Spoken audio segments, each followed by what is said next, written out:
Olá, bem-vindos a mais uma exploração aprofundada aqui no nosso espaço de discussão. Olá. Hoje a gente vai mergulhar numa ferramenta bem conhecida, mas que às vezes esconde umas complexidades. Exato, vamos falar daquelas matrizes, sabe? De rastreabilidade ou matriz de impacto. O nome varia um pouco. Isso, aquela tabela que mostra como mexer numa coisa pode afetar outras. Muito usada em software, em projetos. Pois é, e o nosso ponto de partida é um cenário bem específico. Uma matriz gráfica, onde a coluna A é a origem da mudança e a linha 1 são os itens impactados. Um X marca a relação. Certo. E tem um item específico, o RF2, um requisito funcional.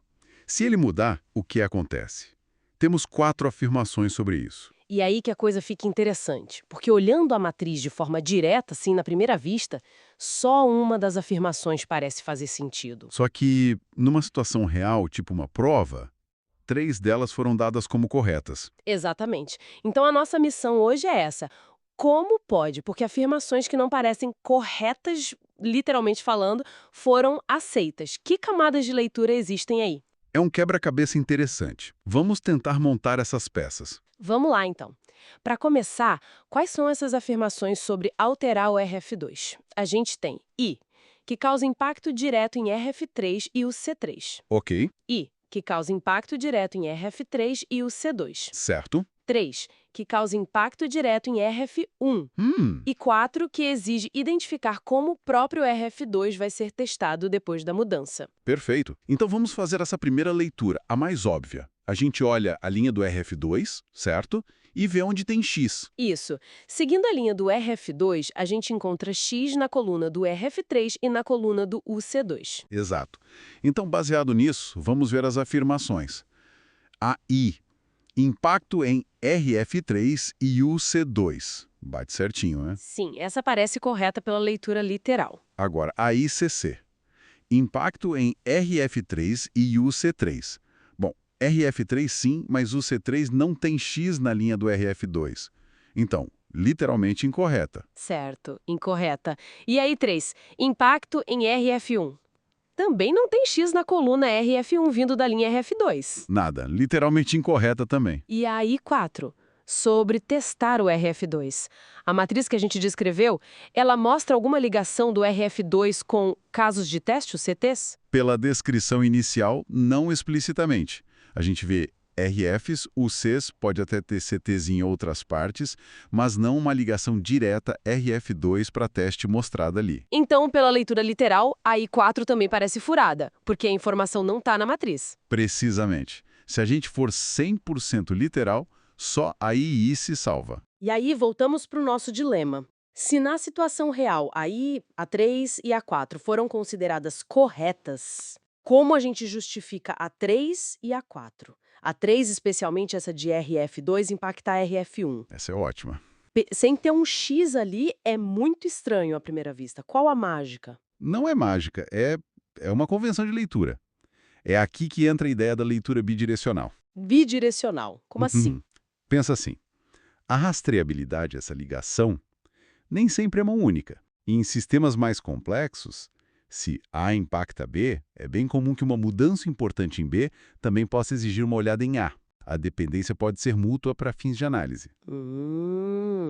Então não basta olhar só a linha do RF2, que é o que mudou. Exatamente. A gente também olha a coluna do RF2. O que impacta ele? Ah, entendi a ideia. Deixa eu ver.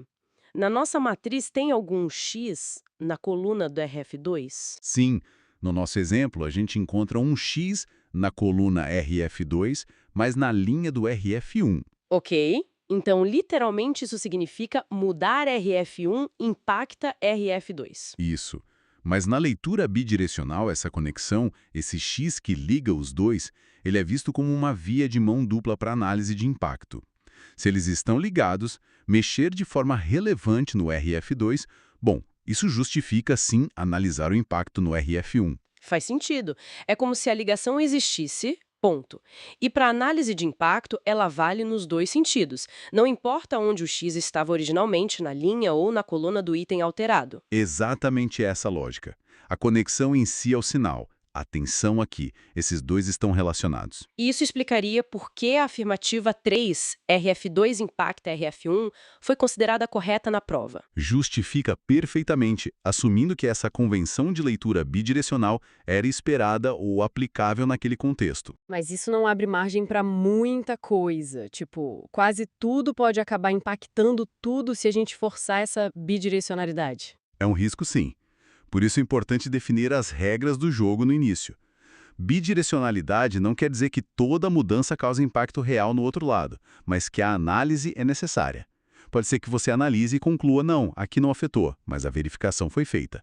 Para sistemas muito interligados, é mais seguro. Entendi. É uma camada a mais de segurança na análise, então. Ok, aí tá explicada. Mas e a equive? Aquela que diz que mudar RF2 exige identificar como ele será testado.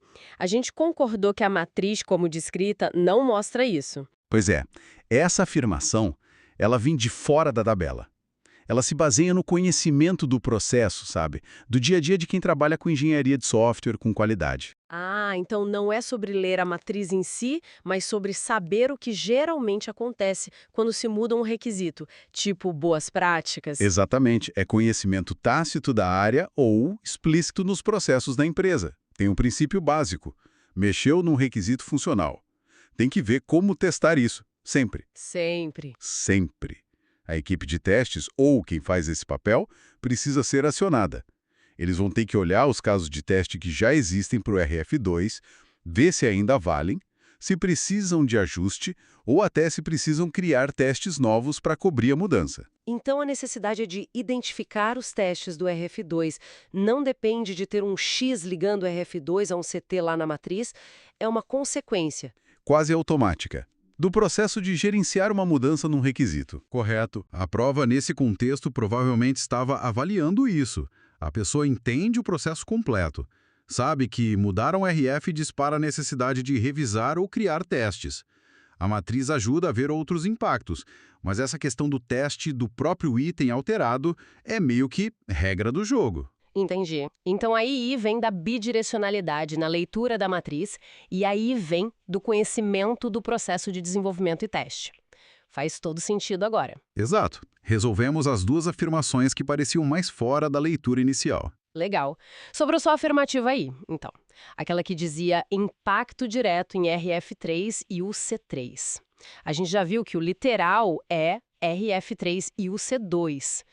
Mas será que tem alguma outra forma de ler? Talvez pensando em efeito cascata que justificaria o C3 ali? Boa pergunta. Isso nos leva para outra camada de análise, que é o impacto em cadeia ou impacto secundário. É fundamental para ver o estrago completo, digamos assim. Impacto em cadeia, tipo dominó. Isso, tipo dominó. Vamos seguir o rastro. 1. Primeiro, os impactos diretos de mudar RF2. Já vimos. RF3 e o C2. Certo, certo. Linha do RF2 tem X em RF3 e UC2. 2. Agora, a gente pega esses impactados diretos e vê o que eles impactam, começando pelo RF3. Olhamos a linha do RF3. Onde ela tem X? Deixa eu ver. Na nossa matriz exemplo, a linha do RF3 tem X nas colunas UC3 e CT3. Perfeito. Então, uma mudança em RF3, que foi causada pela mudança em RF2, pode impactar UC3 e CT3. Ok. 3. E o outro impacto direto do RF2 era o UC2. Olhamos a linha do UC2. Tem algum X nela? Pelo nosso exemplo, acho que não. A linha UC2 estava vazia de X. Exato. Então, nesse caso, o C2 não propaga o impacto para outros itens listados aqui. Fim da linha para ele. Entendi. Então, a cadeia fica assim. RF2 impacta diretamente RF3 e RF3, por sua vez, impacta diretamente o C3. Existe uma ligação de RF2 para o C3, mas ela passa pelo RF3. Precisamente. É um impacto indireto. RF2 menos RF3 menos o C3. A análise em cadeia mostra essa conexão. Ah, então o C3 é impactado. Mas espera aí, a afirmativa aí falava impacto direto em RF3 e o C3. Exato. A palavra-chave é direto. Como o impacto em UC3 é indireto via RF3, então a afirmativa aí continua errada, mesmo com essa análise de cadeia. Continua errada. A análise de cadeia é super útil para mapear todos os efeitos, mas ela não valida a afirmativa aí do jeito que ela foi escrita. Ela confirma que o C3 pode ser afetado, sim, mas classifica esse efeito como indireto.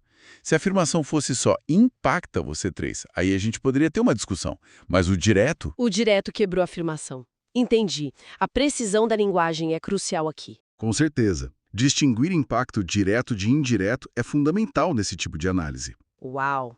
Então, para entender essa matriz direito, ou pelo menos para sacar por que aquelas respostas foram consideradas certas, a gente precisou usar várias lentes, né?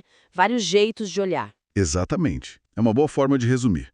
A gente basicamente usou 4 abordagens diferentes e muitas vezes a análise completa precisa combinar elas. Quais seriam elas, então? Para a gente organizar o pensamento. Bom, primeiro a leitura literal.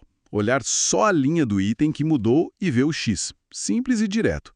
Foi o que validou a afirmativa aí. Ok, nível básico. Depois, a leitura bidirecional. Aquela ideia de que a conexão vale nos dois sentidos para análise. Olhar a linha e a coluna do item. Foi o que justificou aí. Nível intermediário, digamos. Isso. Aí vem a análise de impacto em cadeia. Seguir o rastro, ver os impactos dos impactos. Mapear os efeitos indiretos, como a gente fez de RF2 para o C3. Nível avançado, para ver o quadro completo dos efeitos. Exato. E por último, a leitura contextual ou prática, que é trazer o conhecimento de fora da matriz, do processo real. Saber que mudar um requisito sempre exige revisão de teste, por exemplo. Foi o que validou a IV. Perfeito. Literal, bidirecional, cadeia e contextual. Ficou muito claro agora. E a situação da prova provavelmente exigia justamente essa combinação. Usar a leitura literal para I, a bidirecional para I3 e a contextual para IV. Não era só ler a tabela, era raciocinar sobre a tabela e o processo em volta dela. Exatamente. Mostra que mesmo uma ferramenta visual simples pode ter essas camadas todas, dependendo do contexto, das convenções e do conhecimento que você traz para a análise. Que jornada! Começamos com uma aparente contradição numa matriz e descobrimos essas várias formas de interpretar. A lição que fica para mim é que essas ferramentas visuais ajudam muito, mas não fazem milagres sozinhas, né? A leitura literal é só o começo. Sem dúvida. O raciocínio crítico, o entendimento do sistema como um todo, das regras do jogo, sejam elas explícitas ou implícitas, como a bidirecionalidade e dos processos. Tudo isso entra na conta. É um ótimo lembrete para a gente não ser muito literal ou superficial na análise das coisas. Pois é. E talvez, para fechar com uma provocação, em que outras situações da vida, profissional ou não, a gente pode estar fazendo só essa leitura superficial? Onde podem existir essas relações bidirecionais escondidas, ou esses impactos em cadeia que a gente não está vendo, ou um contexto maior que muda tudo? Boa reflexão. Será que a gente está sempre atento a essas outras camadas além do que está na nossa frente? Fica aí para a gente pensar. Excelente, muito obrigada pela conversa e por desvendar esses níveis todos, foi super esclarecedor. E eu que agradeço. É sempre bom discutir essas nuances. E obrigado a quem nos acompanhou nesta análise, esperamos que tenham gostado e até a próxima.